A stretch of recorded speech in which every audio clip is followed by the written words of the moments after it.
Salamat sa guidance, salamat sa inyong pagpukaw ka naman. Bisa na nang nabutang, ikaw na kapabuhat ka naman. Lord, para about this reward, ginang ko kami makapokus, makaminaw. Lord, now kami maka-acquire with knowledge and wisdom sa inyong discussion sa something. Lord, ginang ko na po mga kami pa na now sila na save about the day. And through Christ our Lord. Amen. Amen. Sige. Mag-pangin ko na matag-usap. Now, kung niagi nga Sunday School, ato ang hisgutan concerns mahitungod sa textual transmission. Sa ipasabot-ani, wala na ito tanaw dinhi kung gikan bagyo sa Dios Biblia, ang pulong.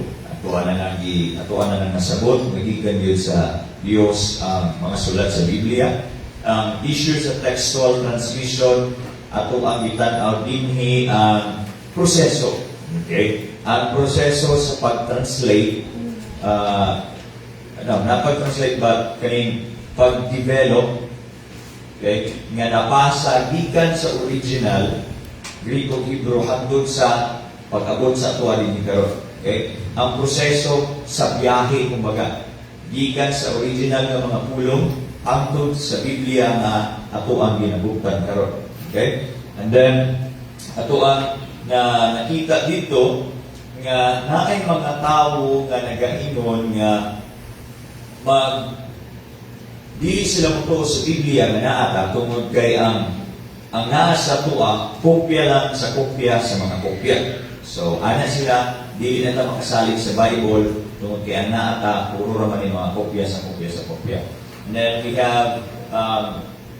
have also learned nga naatay mga ginatawag na scribal errors. Okay? And ana sila dili kumutuo, dili na musalig sa Biblia because na mga scribal errors. Mao nito ang mga scribes mo mga tao nga nagasulat, nagakopya sa Biblia, and then sila ang pagkopya na ay mga minor errors, okay, that we call them. And then mga tao, kaya nating errors, therefore, di na pumutuo, di na musalig sa Biblia. But as what we have discussed, it's really minor, it doesn't affect the message, it doesn't affect the doctrines at all. And ito ang nakita, even sa katong mga ginatawag na variants, gamay na kayo kalahian. In fact, mga na-diskutan kung nato karon, kaya ako ang pag-diskutan kaning mga major and minor na variants. Na ay duha ka questions last Sunday nga na-raise nga related sa major and minor na variants. So karon mo na ito ang pag-tunan. Now, ganang ginatawag man siya na major or minor na variants. Unahaw na ito ang minor na variants. Ang minor variants, gitawag siya na minor. Now, just to be clear ang kaning variants, matawag siya na variants kay lahi nga klase sa manuscript. Sa unsa nga klase nga pagkalahi? Kaya ang kaning nga manuscript, lahi ang spelling sa John, J-H-O-N. And then, pag-abot sa kaning nga manuscript, tama ang spelling sa John, J-O-H-N. And then, pag-abot sa kaning nga manuscript, ang kabutang John the Beloved. And then, pag-abot sa kaning nga sulat, John Beloved. Okay?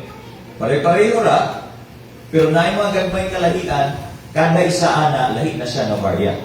Okay? So, wala nagpasabot nga naay klase-klase nga variants nga lahi na dahil ng mensahe. Okay?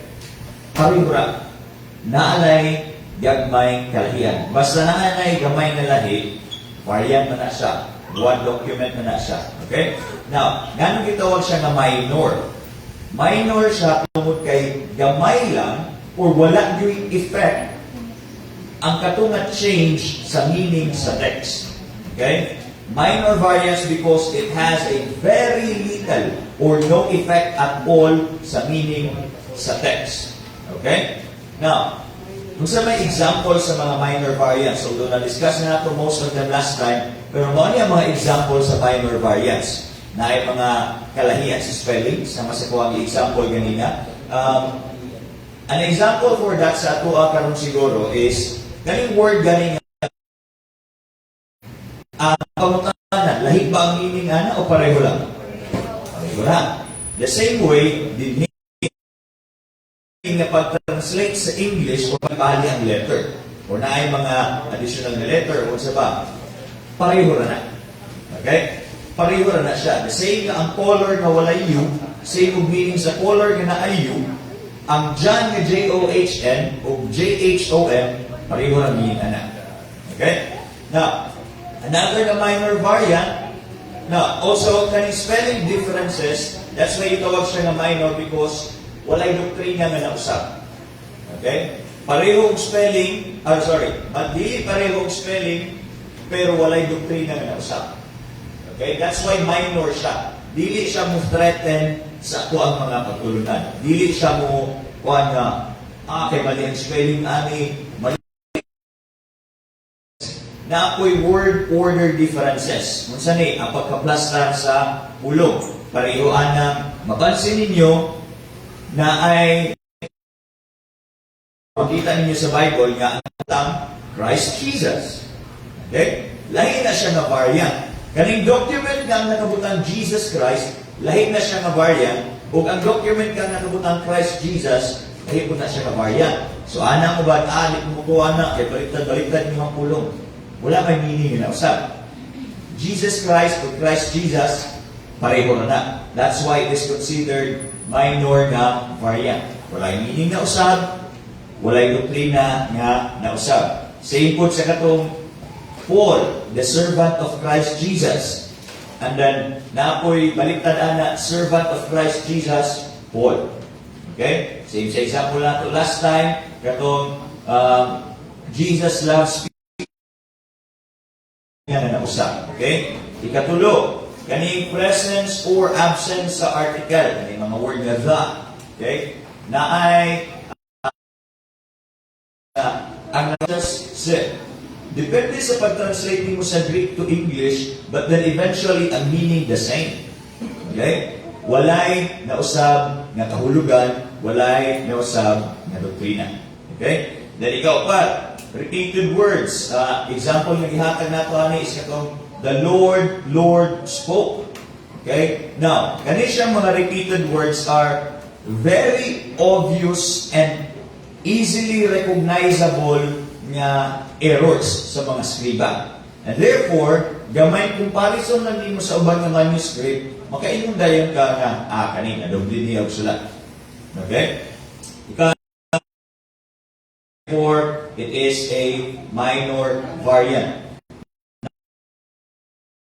Here, repeated words, isa lagi makita nato, walay doktrina o kahulugan nga nausap. The same lang. So, Pastor, unsa man dayon kung naataan nga variant? Well, it's actually very important nga daghan tag variants. Okay? Na-importance ang variants somehow. Number one is makita nato that God, in His providence, iyahan yung gigamit ang ordinary means to preserve the Word. Okay? Ang mga inspired, pero, kaning mga nag-transcribe, mga nag-transmit, dili sila or prone yun sila, dili lang isa katao ang nag-transcribe. Dili lang isa katao ang nag-transmit. Daghan ng mga tao ang nag-transmit o ang nahimo siyang possible because of the providence of God. Makita nato na in His providence, bisan katong mga ordinary means, even the people prone to errors, gigamit sa Ginoo. Pero ang errors, wala nahimong contradiction sa credibility sa pulong sa Ginoo kay nga naman nahimo pa noon siyang ebidensya nga kani tinuod gyud ni pulong kay nga naman daghang na kopya na ay nasipya to i-compare dayon nilang tanan then sa pag-compare nilang tanan nakita nila mao ni ang basketbolan kani siya ang iyang sulat sa likod sa Bethel na ay manggahan kani siya ang iyang sulat sa likod sa Bethel o manggahan. Kani siya, ang iyang sulat nga documents, although naa sila kalahian, Pero pag-close nimo sa ila, makonclude nimo nga unsa, kanina ay kulang, kanina ay kulang. Pero makonclude nimo nga sa likod sa Bethel na ay masimbolan o manggahan. Kaya nga naman, di-compare nimo sa mga documents or manuscripts nga daghan. And again, mo niya na pamaayo. Dili ilang ingon nga pulo, 20, 50 ang manuscripts nga nata. Sa New Testament pa lang, we have at least 5,800 na Greek manuscripts. Imagine, iana ka comparison ng imo ang Ginoo. Therefore, makakonclude ikaduha mo to. Actually, mo na kalisibutan na to.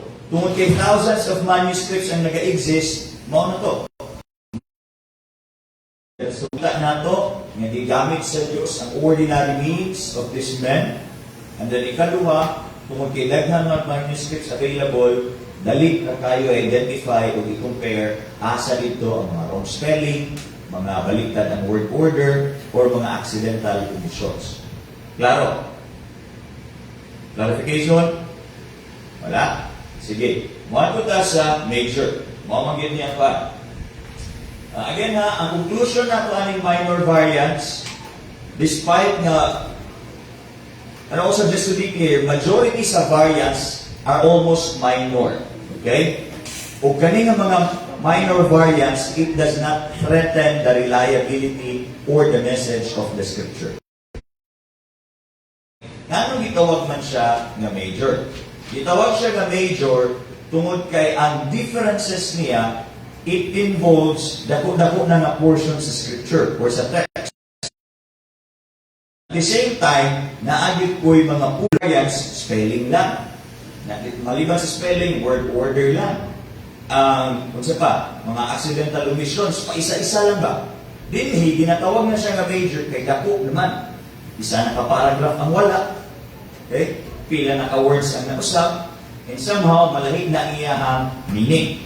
So, kani siya, tanawin yun na ito ni, kaya naman, uy, pastor, basin di ta makasalig sa kaninga portion sa Bible kay major variant ng DNA.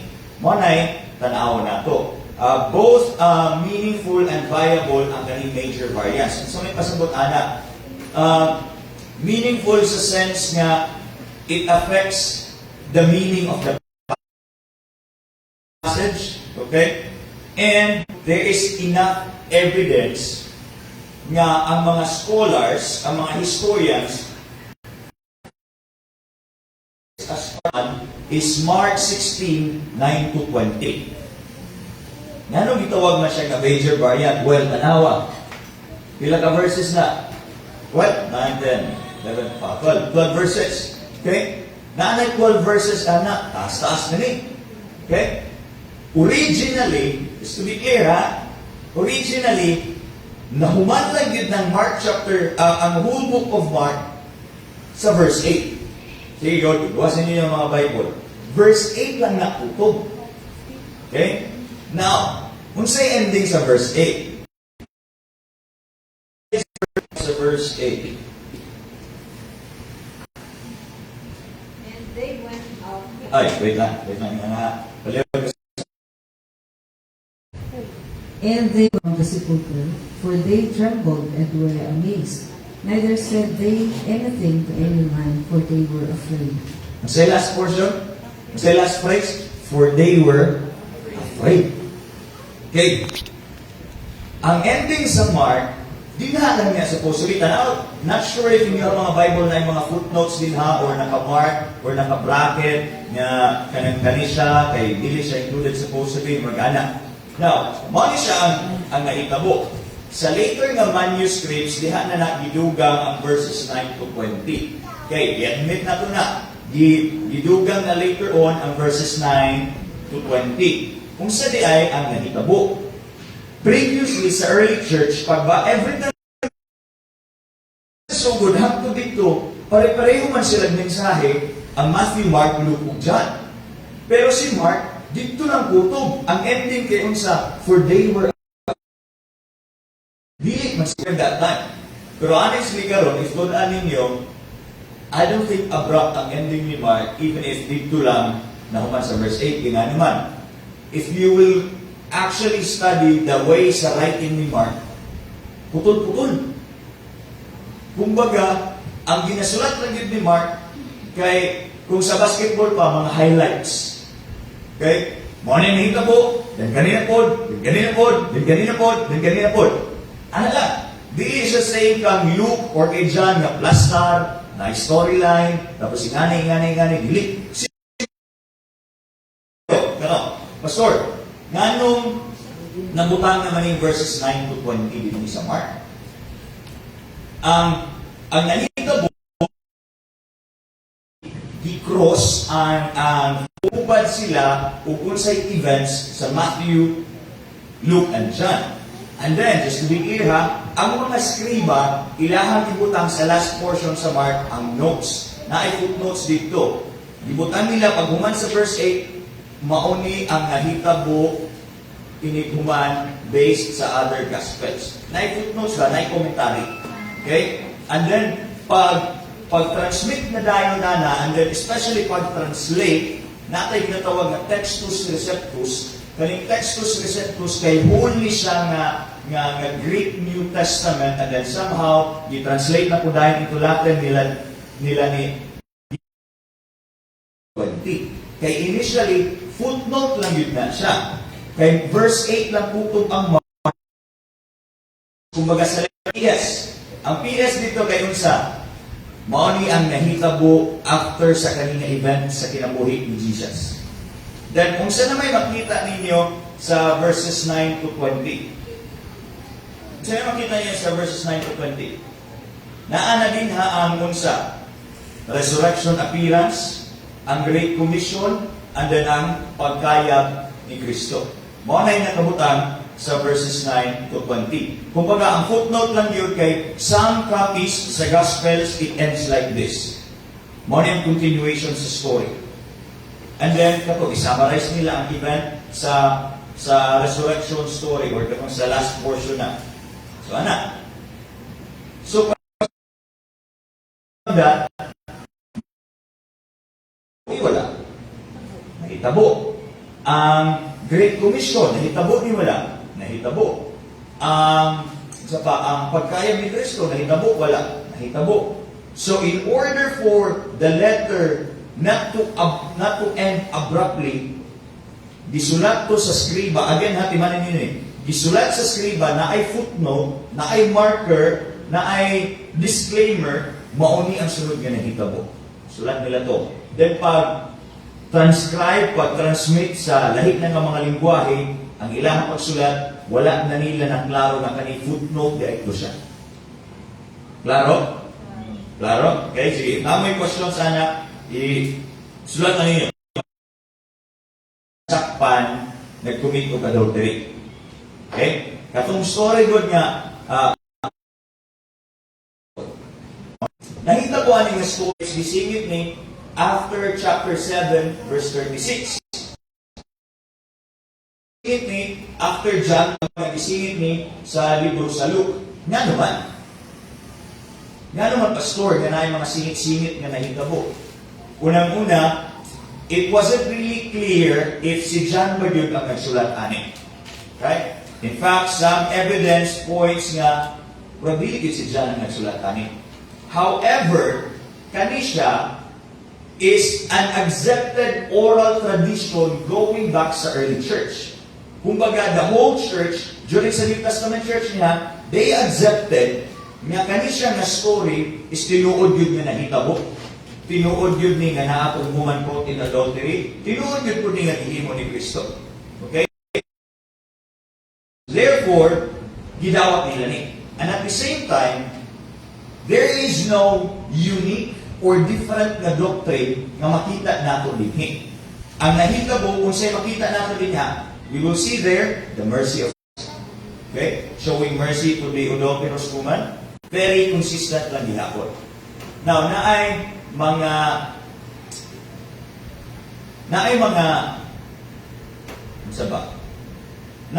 grupo nga moingon sila nga dili naagid na ever since naagid na, and then ang rason nila kay gigitanggal lang na some point of time kay mahadlok sila nga basig i-justify ni for adultery. Maybe, pero based sa evidence, sa overwhelming na evidence yun sa manuscripts, sa mga older na manuscripts, wala yun eh. In fact, mas nag-approve ana kay nahimo siyang floating passage. Pasabot sa floating passage, disingit dito sa tunga-tunga sa Scripture. Tungod kay, it was an accepted oral tradition. And the same sa Mark 16, naanay mga okay? Naanay mga footnotes. Smith o pag-transcribe, niwala na nila itong PS na portion. Dapat naanay PS. PS. This is an accepted oral church tradition. This is accepted na mao ang himo ni Kristo. This is widely received by the church nga kani siya tinuod ni event. Okay? Naanay PS dapat din na. So, ang pinaka-concern din is kami nga mga pastors, should we preach on it? Kay oral tradition man siya. I don't think there's an issue about preaching ani. Sama sa Panginoon, the biblical truth about the mercy of God is conveyed in me na ang kaluoy sa Ginoo. Walay mga doctrina based sa kanina passage. And then ikaduha, if na may magwali ani, that person should be transparent nga kani siya unaccepted oral siya. So kana about John 7:53, 8 to 11. If tanaw ninyo ang kanina. Nganong pastor nganong murag na finalize nga dinha man nasingit sa John chapter 7 verse 53. Sige daw, tanaw ninyo ang John 7:52, ang katapusan ng portion. Kasi makabasa palihog.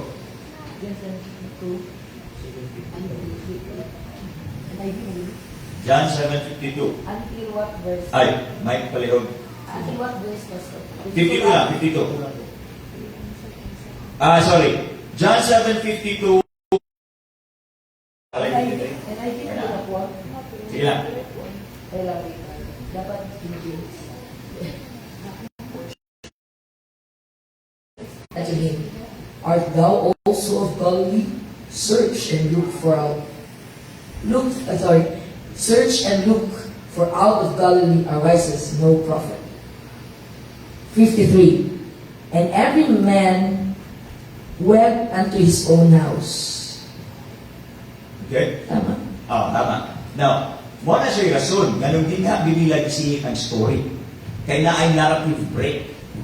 Kumbaga, kung sa'yo pasabot sa narrative break, kanang wala pa'y klaro na transition sa story ba? Ang tanan ng mga tao naguli. So, pwede nila isingit ang story dito. Marang dito na nila isingit. Kaya ang mga tao, nanguli ang mga tao. So, sa may sunod na mahitabo. Mo na to. Isingit nila ang woman adultery. In fact, na-claims, sa akwa din na-claim, nakabutang. The earliest manuscripts do not include 753 to 811. ESV. Na-ikuha ninyo ha? ESV. Sa ESV na sa uban, wala. Supposed to be, sa karon yung mga translations, naadin na claim. Na kani siya, initially, wala na include. Okay? So, yan. Sa pagba. So, just to be clear ha, dilig ni siya ingon nga later addition nga sila na let's say during sa Reformation gisingit nila ni dili. Ever since it has been an accepted church ability or sa message sa Bible.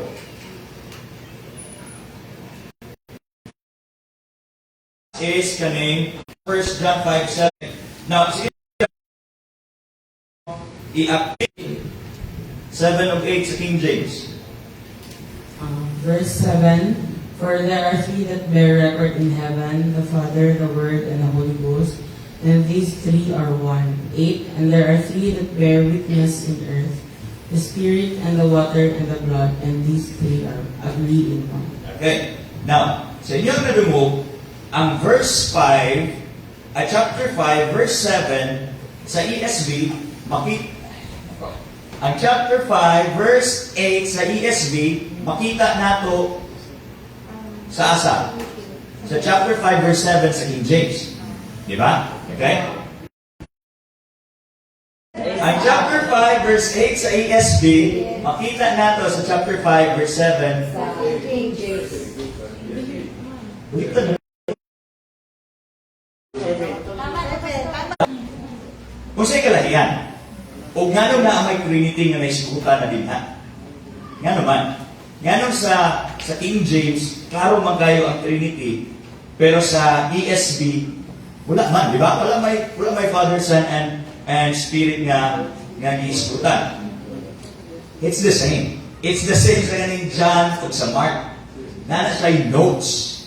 Okay? Nasa'y notes sa scriba nga nagsulat. Originally, wala ditong Father, Son, and Spirit. Okay? Ang original nga Greek manuscript, ang nakabutang lang yun din ha, kay katong verse 8. Itong sabton ang libro sa John. Okay? Unsa di ay ang nahitabo sa First John, ganyan physically, and that tinuod yun po nga tao si Kristo. Okay? Iyan ang i-confront sa 1 John, nga si Kristo tinuod nga tao. So ang nahitabo, pag abot din sa verse 7, sa original na manuscript, mo ito'y ebidensya nga gilatag ni John. Ana si John sa mga false teachings na unsa, anak mo dili tinuod nga tao si Kristo.